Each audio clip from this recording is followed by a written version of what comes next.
వార్తలకు స్వాగతం. తల్లోని వివరాలు. తిరుమల శ్రీవారిని ఈ రోజు ఉదయం వీఐపీ విరామ సమయంలో పలువురు ప్రముఖులు దర్శించుకున్నారు.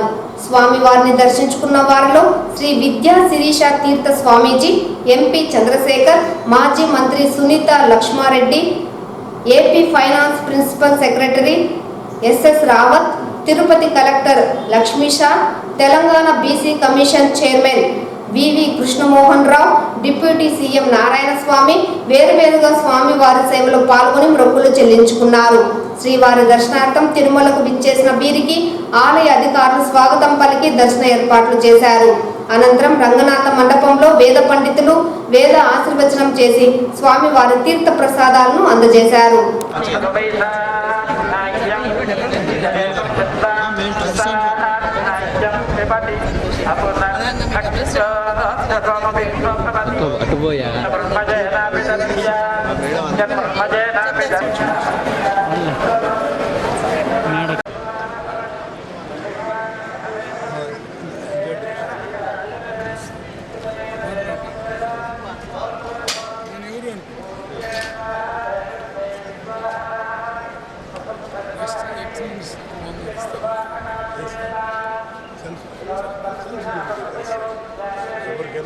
మేడం వస్తున్నాను.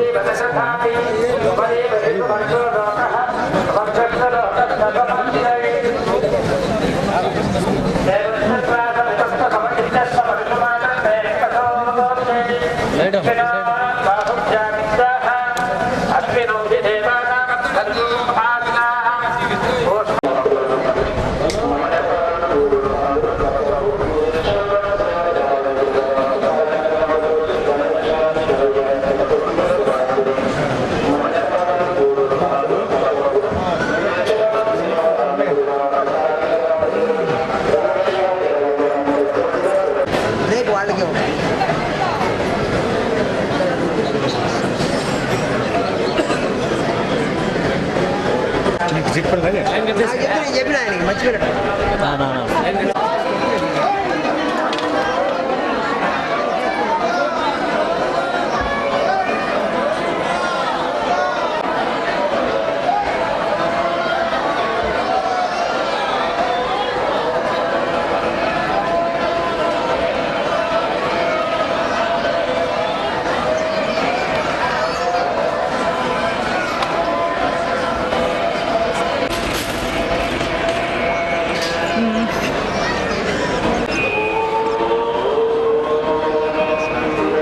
ముందు రండి సార్.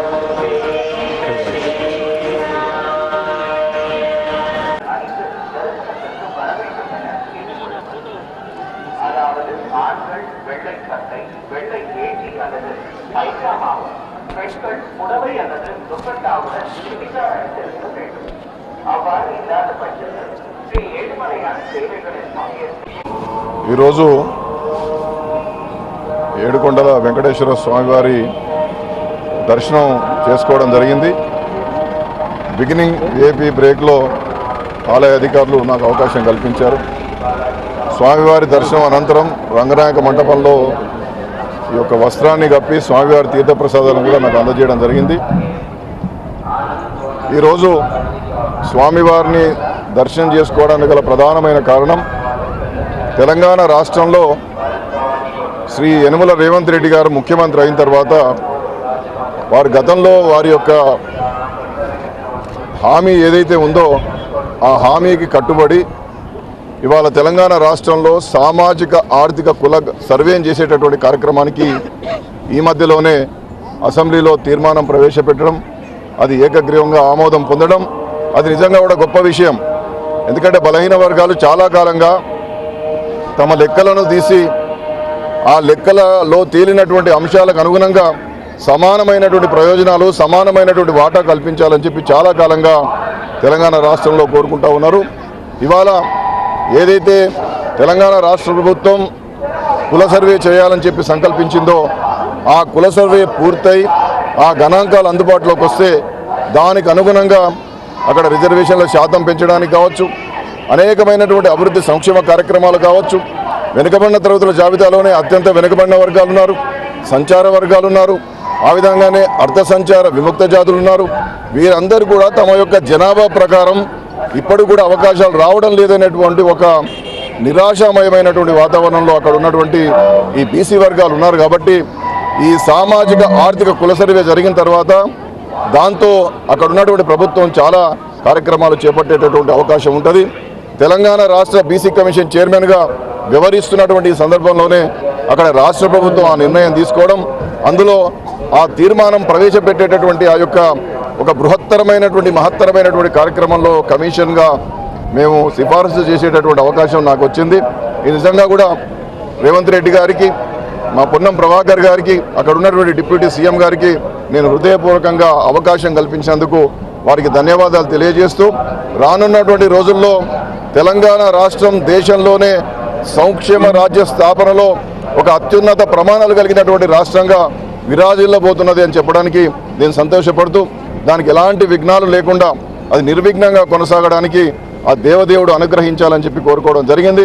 విద్యార్థి దశ నుండి బీసీ కమిషన్ సభ్యుడిగా, బీసీ కమిషన్ చైర్మన్గా అనేక సందర్భాల్లో వెనుకబడిన వర్గాల యొక్క కులగణన జరగాలి, ఆ గణనలో తేలినటువంటి అంశాల ప్రకారం వారికి న్యాయం జరగాలని చెప్పి నేను అనేక సందర్భాలు కోరుకున్నాను. ఇవాళ తెలంగాణ రాష్ట్ర ప్రభుత్వం ఆ దిశగా నిర్ణయం తీసుకొని ముందుకు పోతున్నందుకు నేను నిజంగా కూడా సంతోషాన్ని వ్యక్తం చేస్తూ, ప్రభుత్వం ఒకవేళ ఆ గణన చేసేటటువంటి, ఆ కార్యక్రమం చేసేటటువంటి ఆ గురుతరమైనటువంటి బాధ్యతలో నాకు ఎలాంటి కర్తవ్యాన్ని ఇచ్చినా ఆ కర్తవ్యాన్ని నెరవేర్చడానికి తప్పనిసరిగా నేను సిద్ధంగా ఉంటాను. విధి విధానాలు ఖరారు చేసేటటువంటి పనిలో మా ప్రభుత్వం ఉన్నది. అది ఖరారైన తర్వాత ఏ విధంగా సర్వే మొదలవుతుంది, ఏ విధంగా దాని తీరుతెన్నులు ఉంటాయనేటువంటిది స్పష్టత వస్తుంది. అప్పటి వరకు ఈ కార్యక్రమం నిర్విఘ్నంగా జరగడానికి దేవదేవుడు అనుగ్రహించాలని చెప్పి నేను వేడుకోవడం జరిగింది. ఈ వార్తలు ఇంతటితో సమాప్తం. నమస్కారం.